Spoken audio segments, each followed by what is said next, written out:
Thai Prime Minister Anutin Charnvirakul is planning to visit Sisaket province today after a landmine explosion injured 4 soldiers on patrol near the border with Cambodia. Thailand yesterday suspended the implementation of a peace declaration with Cambodia.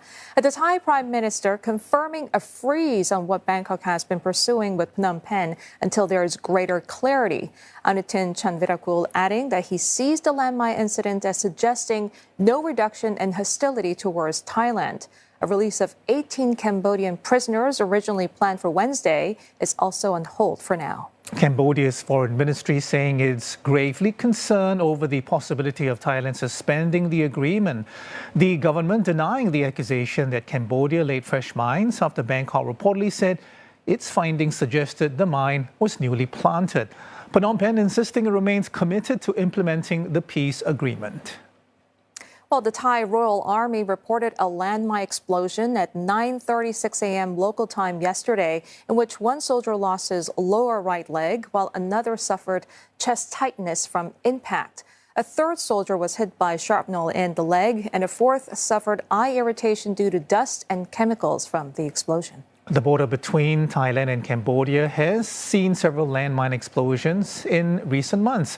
Well, the signing of the deal to stop fighting was overseen by President Trump in October and was regarded as an early step to securing a lasting end to hostilities following border clashes in July.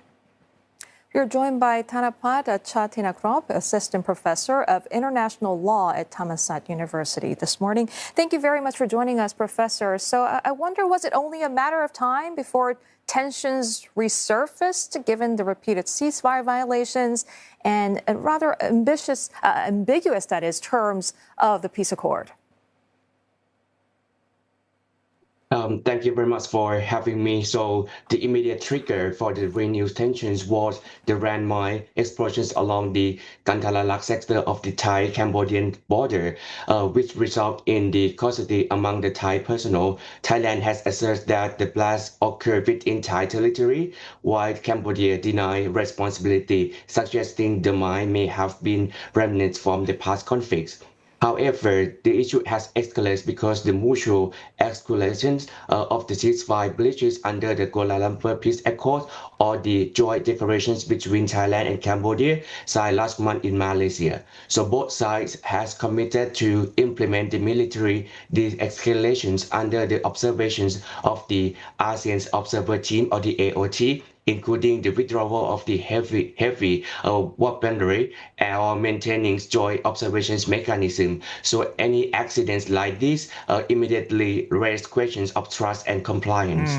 Okay, so that raises the question, how serious do you think this suspension is to the peace deal? I mean, do you see a complete breakdown, or is this, a back and forth you may expect, as part of this process? So I have to say that the joint declarations that has been done in Malaysia is technically still in place, but its implementations appear to have been paused because of the uncertainty and the security concern following the recent accident along the border. So the document remains a political commitment to peace, yet its effectiveness now depends on restoring trust and the entrusting the both sides feel secure enough to resume cooperation or not. So I have to say that we have to wait on how the Cambodian government respond to the what have been done in the border area between Thailand and Cambodia.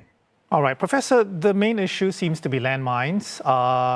And given that we know that most militaries know exactly where they've planted their own mines, for various reasons, is any delay by either side or both sides deliberate, or are there actually real issues in their removal that's making it all very difficult? Yes, of course, I have to say that we have to deal with highly of like two separate issues. So first issue under the Ottawa Conventions that both country has, its obligations to withdraw the landmine, even though it has been planted in the area for, the past history, that would be the things. And another things that we have to make sure is that both countries need to not plant any newly of the landmine in the border area as well. So we have to, see the situations carefully, whether the landmine is the new one or is the one that, has been planted down in the area in the past era. So if it is the landmine that has planted down in the past era, so we have to, need maybe some time in order to withdraw all the landmine in the place. But actually before the full withdrawal, both sides need to tell, okay, which part of the in the border area that they have to be aware to not be engaged in that area to avoid the, the more explosions of the new landmine. However, for the newly landmine that has been placed down, this is prohibited under the Ottawa conventions that it might also raise, lead to the trustfulness and also the kind of thing that happened in the border area between Thailand and Cambodia, that we have to build the trust and also the confidence building. Okay, so Professor, in the meantime, how might this renewed tension impact trade routes and crossings near the border? Should people stay away from the region until the situation stabilizes?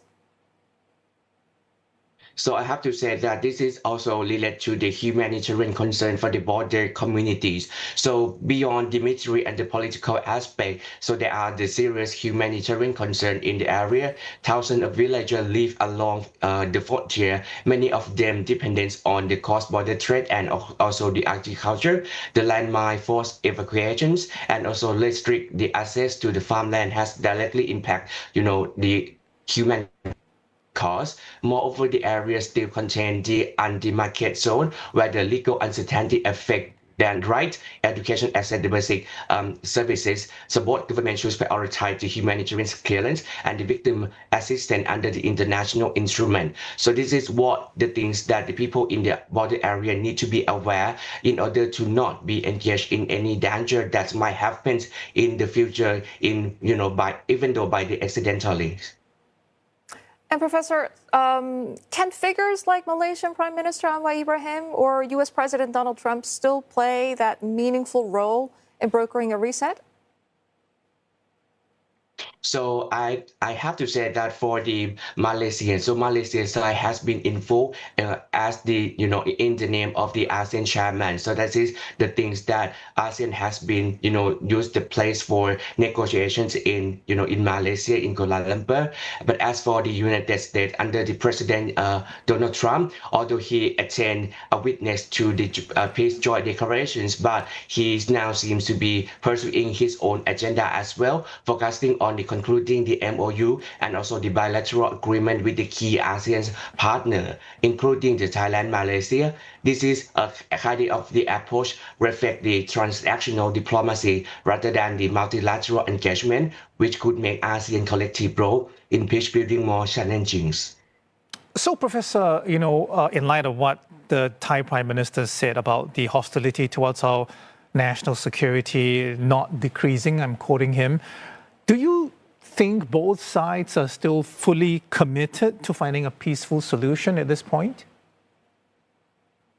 So I have to say that Thailand, on the Thailand side, we follow the peaceful settlement of disputes since the beginnings, that we follow the bilateral negotiations between two countries. This is what Thailand has done, since the beginning of the incidents in the past, in the beginning of this year. However, we have to wait whether the Cambodia show the trust and also the confidence in order